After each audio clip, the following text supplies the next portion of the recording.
Et voilà, nous sommes bien là pour le rendez-vous de la rédaction du 18h avec un peu de retard et on s'excuse, quelques petits soucis techniques. Mais nous sommes bel et bien là à l'information de ce mercredi 24 mars 2021 et nous commençons par les titres avec Arnaud Béhari et l'OLCRDR. Bonsoir Arnaud. Bonsoir Royan, bonsoir à tous. Dans l'actualité de ce mercredi, 3e jour de procès aux assises de la Guyane. Aujourd'hui, place aux auditions des meurtriers présumés d'Omer Arnetan. On parlera vaccination. Que s'est-il passé à Saint-Georges-de-l'Oyapock lors de la récente campagne de vaccination? Des habitants de la rive brésilienne auraient bénéficié du vaccin selon des habitants de Saint-Georges-de-l'Oyapock. Clara Debord, la directrice de l'ARS Guyane, a apporté des précisions. C'était dans le grand forum ce midi. On vous l'annonçait hier, un vaccinodrome en plein cœur de Cayenne. C'est la grande nouveauté dans la campagne de vaccination en Guyane. Il sera possible de s'y faire vacciner dès mardi prochain à l'Ancre. Et puis cette semaine, c'est la semaine de la presse et des médias à l'école. Pour l'occasion, les élèves du collège Rébert-Néran ont pu découvrir un peu plus notre métier. Reportage à suivre. Et puis enfin, on parlera d'un nouveau métier. Agents d'influenceurs. 2 Guyanais se sont lancés dans cette aventure en créant une agence. L'un d'eux nous dira pourquoi avoir choisi cette nouvelle voie professionnelle. Voici le 18h de la rédaction. Bienvenue à tous et à toutes.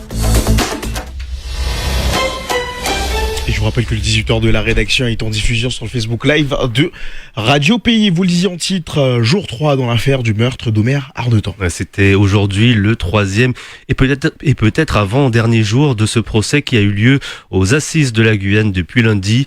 Tout au long de la journée, les 2 accusés se sont fait auditionner sur le déroulé des faits qui a conduit au décès d'Omer Arnetan. Domingos Carvalho Esquerdo assure que c'est Diana Ramos Gomez qui lui a donné la consigne d'attacher, de bâillonner la victime. Diana Ramos Gomez, de son côté, maintient qu'elle est seulement restée dans la voiture, n'entrant que dans la maison qu'une fois le crime commis. Le chemin vers la vérité prend du temps donc, a déclaré maître Alex Leblanc, l'avocat des parties civiles, à la suspension de l'audience. On l'écoute. On a un certain nombre de certitudes. J'avais dit que la vérité elle ne venait jamais toute nue, elle venait habillée. On est en train de la déshabiller progressivement. On est presque quasiment sûr que Monsieur Arnetan, au moment où les personnes qui ont été mises en examen et mises en accusation sont sorties du domicile, il apparaît que Monsieur Arnetan était déjà décédé. C'est un point important, nonobstant les revirements des uns et des autres. Deuxième point aussi important, c'était l'argent, le mobile. Le mobile, est-ce que c'était simplement des cochons ou de l'argent? Et ce que l'on sait, de façon certaine, c'est qu'ils ont fouillé le domicile. Ils ont fouillé le domicile. On ne sait pas, peut-être que l'un des protagonistes a dû s'emparer de l'argent sans que les autres le sachent. Mais l'argent a disparu. Ça, c'est une quasi-certitude, en tout cas du côté de la famille, du côté des parties civiles. Maître Alex Leblanc, l'avocat des parties civiles, il répondait à Victor Zamit. Alors les auditions d'aujourd'hui ont pris un peu plus de temps que prévu, je vous le disais. Les plaidoiries des avocats ainsi que les réquisitions du parquet auront donc lieu demain. Le verdict est attendu dans la soirée de demain ou bien vendredi matin. Que s'est-il passé à Saint-Georges lors de la dernière campagne de vaccination? En raison de la menace d'une 3e vague en Guyane arrivant par l'Est, donc par le Brésil, l'ARS Guyane a élargi la vaccination aux plus de 18 ans, mais certains habitants ont déploré que des personnes ne résidant pas dans la commune, mais de l'autre côté de la rive, aient pu bénéficier de la première dose du vaccin anti-Covid. Clara Debord, la directrice de l'ARS, était l'invitée ce midi du Grand Forum. Elle explique les raisons. Avant Covid, il y avait énormément d'échanges. Donc, on sait qu'il y a un bassin de vie. Donc, on a défini une doctrine qui est la suivante. D'abord, il y a 2 choses. On vaccine la population qui est suivie par le centre de santé de Saint-Georges-de-l'Oyapock. C'est à peu près une file qui est volontaire, bien sûr. Oui, bien sûr. C'est une file active d'environ 5000 personnes. Très bien. Dont certaines personnes vivent de l'autre côté, qui sont des gens qui, par exemple, ont un diabète ou une hypertension artérielle, qui ont un suivi de temps en temps de maladies chroniques, qui sont convoqués pour leur rendez-vous, en gros, de suivi de leur diabète, par exemple. Ces personnes-là, elles ont intérêt à être vaccinées, même si elles résident de l'autre côté de la frontière. Très bien. Et donc, elles sont convoquées, ou en tout cas, elles sont contactées pour leur proposer la vaccination. Et puis, en complément, la population de Saint-Georges de plus de 18 ans. Il y a eu un malentendu, et c'est des choses qui arrivent, et ça n'est pas très grave. Dites-nous. On n'a pas vidé les stocks, ne vous inquiétez pas avec cette situation. Et donc, il y a plusieurs personnes habitant au Yapoké qui se sont présentées spontanément au centre de santé de Saint-Georges pour se faire vacciner. Voilà, donc Clara Debord, la directrice de l'ARS, elle répondait à Gilles Vernet. Aujourd'hui, c'est avec le Brésil que l'ARS doit donc échanger avec les représentants de la santé de l'État d'Amapá. Il sera question de vaccination, notamment durant ces discussions, mais il s'agira également de rappeler l'interdiction de franchir la frontière. Un vaccinodrome géant en plein cœur de Cayenne. Ouais, c'est la grande nouveauté dans la campagne de vaccination en Guyane. Dès mardi prochain, il sera possible d'aller se faire vacciner à l'Ancre à Cayenne dans le vaccinodrome mis à disposition par l'hôpital. Les derniers préparatifs sont en marche. Amandine Papin, directrice générale adjointe de l'hôpital de Cayenne, a l'œil sur tous les chiffres de la vaccination en Guyane. Elle en est sûre, le territoire va avec ce nouveau dispositif passer à la vitesse supérieure dans l'injection du vaccin contre le Covid-19. C'est effectivement un centre qui va nous permettre de plus que doubler notre capacité vaccinale sur Cayenne et les communes environnantes, puisque nous serons en mesure, donc dès la semaine prochaine, de réaliser 2750 injections par semaine. Donc c'est effectivement une grosse machine qui se met en place pour la population de Cayenne et des alentours. On est parti sur un objectif de vaccination de l'ensemble de la population ciblée actuellement en 6-7 mois. Voilà, bien sûr, on s'adapte à l'évolution de l'arrivée du nombre de doses sur le territoire et on adaptera notre offre à l'élargissement progressif des critères de vaccination. Voilà une grosse machine selon donc Amandine Papin, directrice générale adjointe de l'hôpital de Cayenne. Elle répondait à Clément Buzalka. Radio Pays, la suite du journal, Arnaud Béhari-Lolsirder. Dans le reste de l'actualité, le corps d'une jeune femme retrouvée sur la rive brésilienne du fleuve Oyapock ce matin. Ce corps est celui de la femme disparue le 21 février dernier alors qu'elle faisait de l'hydrospeed.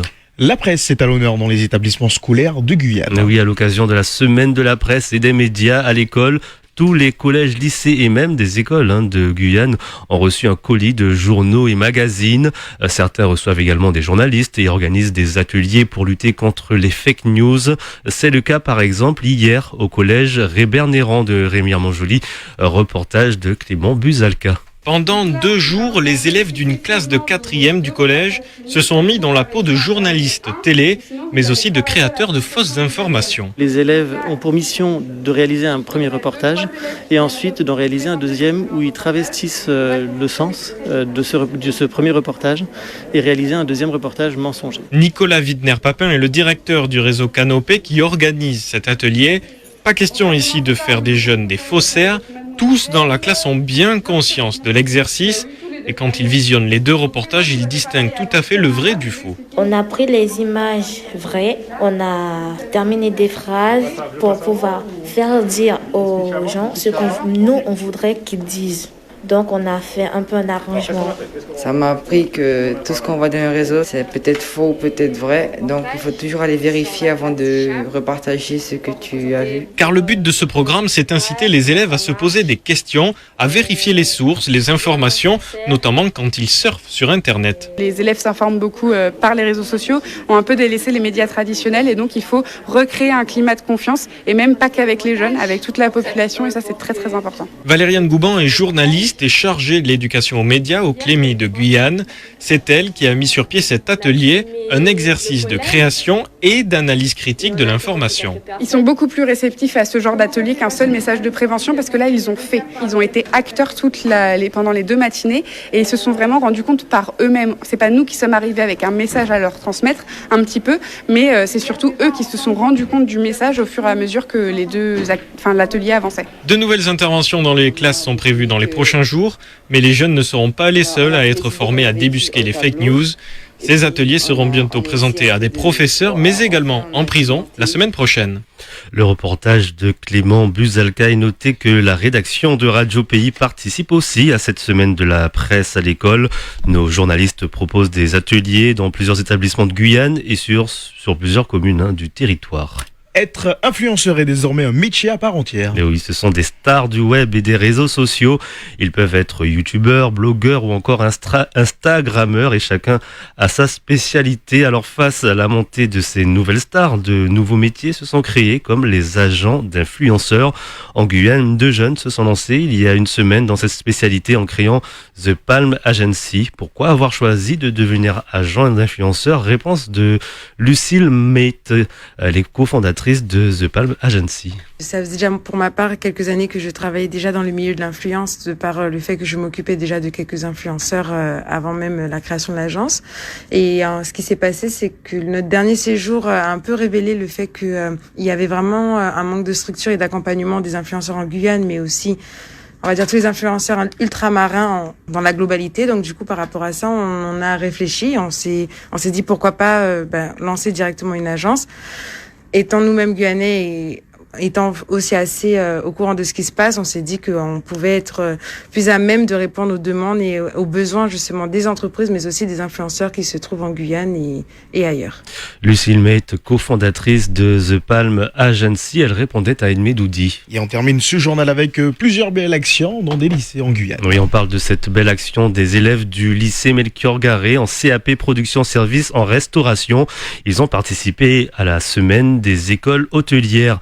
Pour l'occasion, ils ont préparé des repas destinés aux plus démunis de Cayenne et des alentours. Les ingrédients étaient offerts par des fournisseurs locaux. Et puis, les lycéens des Antilles-Guyane ont voté pour leur livre favori dans le cadre du prix littéraire Carbet des lycéens.